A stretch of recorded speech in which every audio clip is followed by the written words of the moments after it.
새벽 기도에 드리시겠습니다. 우리 다 함께 사도신경으로 이 신앙을 고백합니다. 나는 전능하신 아버지 하나님 천지의 창조주를 믿습니다. 나는 그의 유일하신 아들 우리 주 예수 그리스도를 믿습니다. 그는 성령으로 잉태되어 동정녀 마리아에게서 나시고 본디오 빌라도에게 고난을 받아 십자가에 못 박혀 죽으시고 장사된 지 사흘 만에 죽은 자 가운데서 다시 살아나셨으며 하늘에 오르시어 전능하신 아버지 하나님 우편에 앉아 계시다가 거기로부터 살아있는 자와 죽은 자를 심판하러 오십니다. 나는 성령을 믿으며 거룩한 공교회와 성도의 교제와 죄를 용서받는 것과 몸의 부활과 영생을 믿습니다. 아멘. 다 함께 찬송가 84장을 찬송 드리십니다. 84장입니다.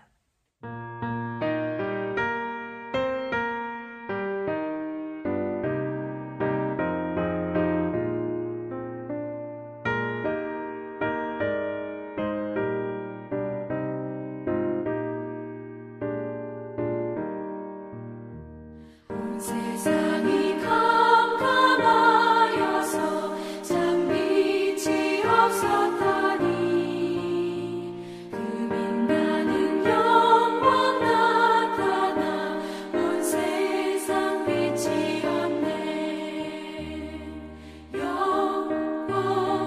영광의 주 영광의 주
오늘 은혜 주실 기록된 하나님 말씀 마태복음 4장 17절에서 25절 말씀까지 읽겠습니다.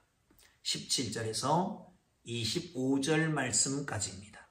찾으셨으면 함께 읽습니다. 이때부터 예수께서 비로소 전파하여 이르시되 회개하라 천국이 가까웠느니라 하시더라. 갈릴리 해변에 다니시다가 두 형제 곧 베드로라 하는 시몬과 그의 형제 안드레가 바다에 그물 던지는 것을 보시니 그들은 어부라. 말씀하시되 나를 따라오라 내가 너희를 사람을 낚는 어부가 되게 하리라 하시니 그들이 곧 그물을 버려두고 예수를 따르니라. 거기서 더 가시다가 다른 두 형제 곧 세베대의 아들 야고보와 그의 형제 요한이 그의 아버지 세베대와 함께 배에서 그물 깁는 것을 보시고 부르시니 그들이 곧 배와 아버지를 버려두고 예수를 따르니라. 예수께서 온 갈릴리에 두루다니사 그들의 회당에서 가르치시며 천국 복음을 전파하시며 백성 중의 모든 병과 모든 약한 것들을 고치시니 그의 소문이 온 수리아에 퍼진지라. 사람들이 모든 앓는 자 곧 각종 병에 걸려서 고통당하는 자, 귀신 들린 자, 간질하는 자, 중풍병자를 들여오니 그를 고치시더라. 갈릴리와 데가볼리와 예루살렘과 유다와 요단강 건너편에서 수많은 무리가 따르니라. 아멘. 하나님 나라 확장에 대한 말씀을 하십니다. 제자들을 부르시고요. 예수님의 사역을 이렇게 집중해서 내지는 요약해서 말씀하시는 게 본문에 나타나고 있습니다. 여기 그때에라고 하는 말로 시작합니다. 종종 마태는 이 그때라고 하는 말을 자주 쓰는데요. 그 장소나 시간에 따른 그런 효과로 그때라고 하는 때를 쓸 때도 있고 그렇지 않을 때도 있습니다. 이 그때라고 하는 것은 세례요한이 잡히고 그리고 예수님의 사역지를 요단에서부터 이렇게 가버나움으로 옮깁니다. 그 전까지는 예수님의 제자들이 세례를 베푸는 일을 했지만 이제는 예수님이 직접 선포하십니다. 회개하라 천국이 가까웠느니라. 어디서 들어보던 얘기죠. 세례요한이 선포하던 그 메시지와 똑같은 메시지입니다. 사역지를 옮깁니다. 뿐만 아니라 사역의 패턴도 스타일도 바꿔서 시작합니다. 사랑하는 성도 여러분, 그리고 처음에 하시는 일이 제자들을 부르시는 것이었습니다. 우리가 잘 아는 대로 처음에 시몬 그리고 안드레를 부르시고 야고보와 요한을 부르십니다. 여기서 한번 짚고 가야 될 것이 있습니다. 이 베드로의 이름이 다양하잖아요. 여기서도 베드로라 하는 시몬, 게바라고 하는 이름도 또 있어요. 베드로는 헬라식 이름이고 그리고 시몬은 히브리 사람으로 가지고 있던 이름입니다. 뿐만 아니라 게바라고 하는 말은 아람어로 베드로와 같은 바위라고 하는 의미를 가지고 있습니다. 이 말은 당시의 문화권이 헬라 문화와 히브리 문화권 그리고 아람권이 함께 혼재해 있었다라고 하는 것을 가르쳐주고 있습니다.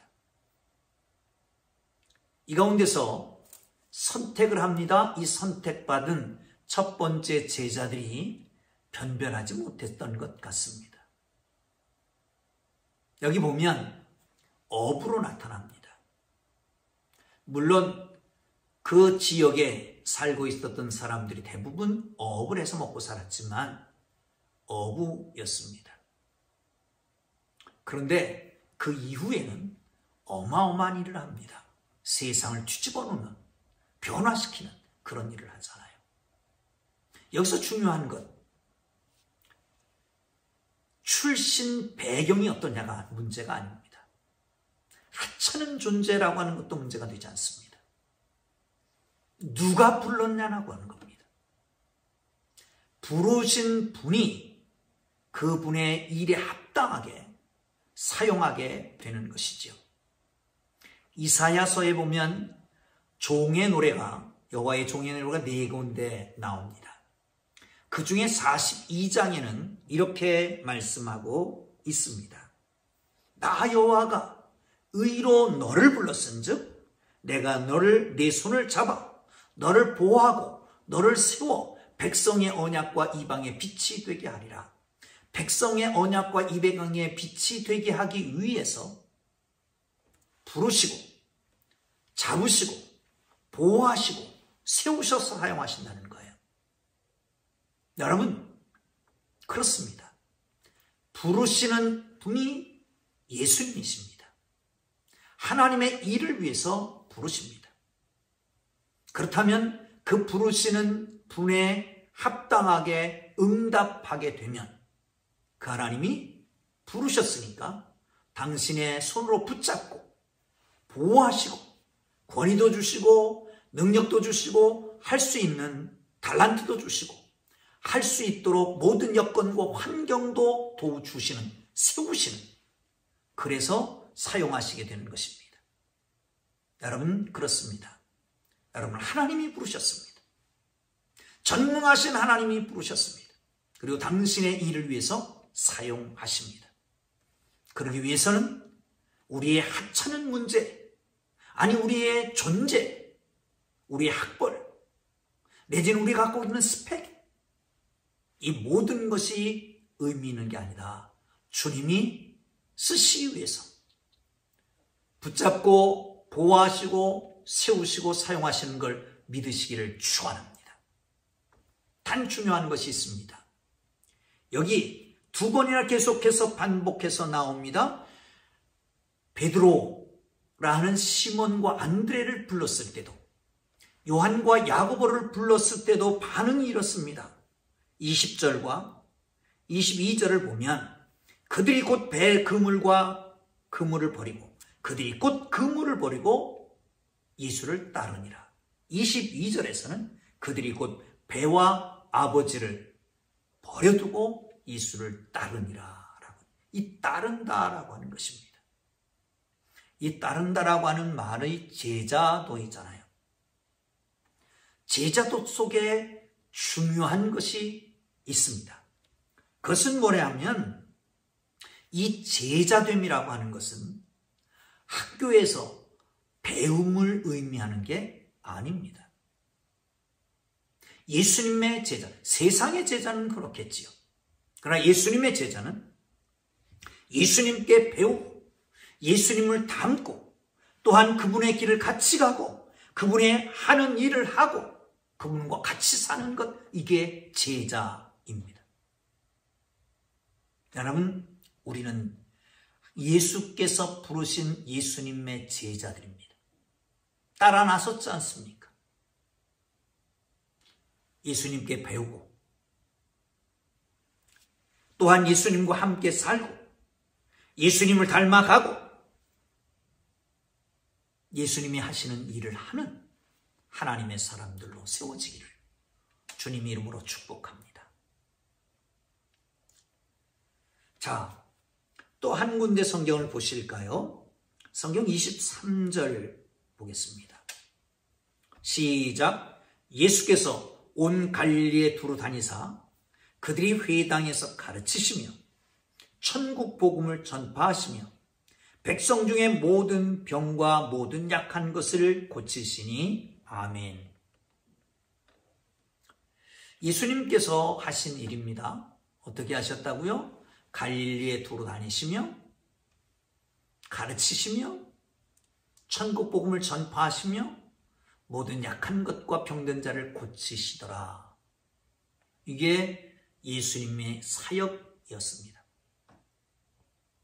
33년간의 사역을 총망라해서 총정리하고 요약하면 세 가지로 나타나는 거죠.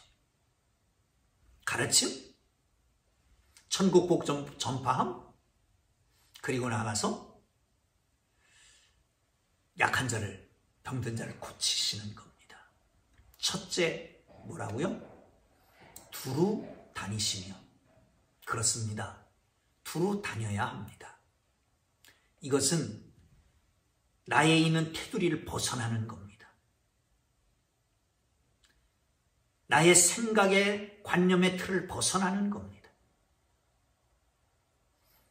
내가 있는 이 근거지를 벗어나는 겁니다. 본토 친척 아비집을 떠나 내가 지시한 땅으로 가라. 하나님이 아브라함을 부르실 때처럼 떠나는 겁니다. 예수님,